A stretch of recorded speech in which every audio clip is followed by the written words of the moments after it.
Iyan, makakapanayam natin ngayon si Gabriela, Party List Representative Emmy De Jesus para sa makuha natin ang kanyang saloobin tungkol sa sinusulong na Kasambahay Act. Magandang hapon po, Representative De Jesus. Si Princess po ito.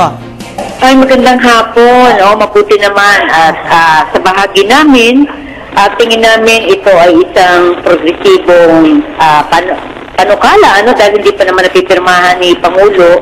At nakakatuwa na sa Kamara ay naaprubahan na siya at ganoon din sa Senado.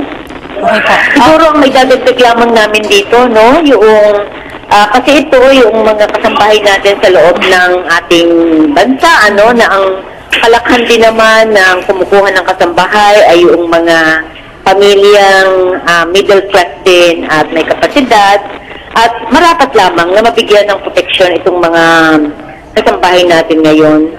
May mga iba rin kasi tayong pamilya na sa kawalan din ng mga gusto rin mga manggagawa na gusto rin maghanap buhay at o gustong lumabas sa bahay para gawin yung kanilang mga gawain ay kumukuha ng kasambahay at hindi kaya, kasi may minimum na ngayon na 3,000 at mayroon ding provision na dapat ay hindi minor de edad.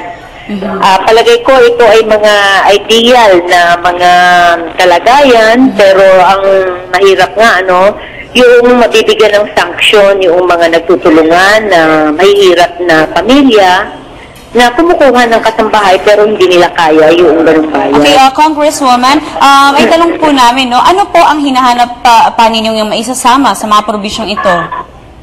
Siguro hindi na sa amin tama na yung batas tama na para na ito sa proteksyon Yung pagkilala lang naman siguro sa realidad na may mga pamilya rin talagang hindi kaya yung abutin sa NCR yung 3,000, Halimbawa, yung mga manggagawa talaga na napipilitang kumuha ng kasambahay na para sila ay makapaghanap buhay. Pero sapat-sapat lamang talaga yung kita nila at yung 3,000 ay hindi nila kayang ipatupad. Di lalo na yung pagbayad ng SSS. Siguro yung sanction o yung pagpaparusa ang medyo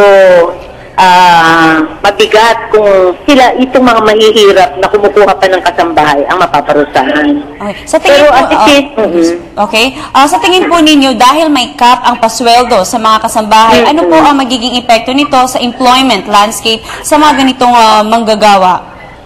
Palagay ko po mahihirapan na sila dahil nga kung yung sahod nila ay sumasapat lamang doon sa mababa sa 3,000, hindi na sila kukuha siguro kaysa nga naman mabigyan ng sanksyon, At ang maapektuhan naman yung kanilang anong tawag dito, yung panahon naman nila para gawin nila yung kanilang trabaho sa labas ng bahay.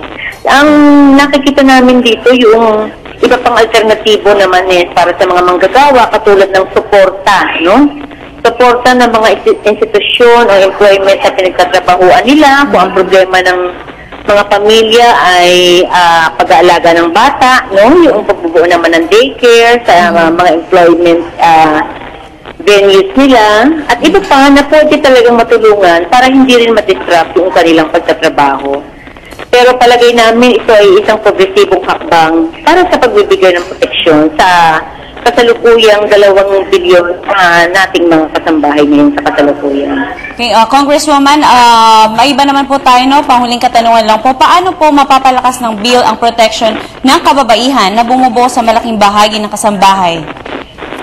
Economically, siyempre makakatanggap na sila ng tingin namin ay sapat, Pero yung iba pa kasing provision, yung katulad ng off-pay, na kailangan talaga ng pahinga, at saka kasi ang karamihan nga ay kababaihan na yung karamihan nga hindi pa nga nakapag-aral, At kapos doon sa kaalaman, palagay namin yung isang nararapat dito yung programang Education and Public Information para dun sa mga kababaihan nating kasambahay para alam din nila ang kanilang karapatan kung sakaling sila man ay kunin bilang isang kasambahay.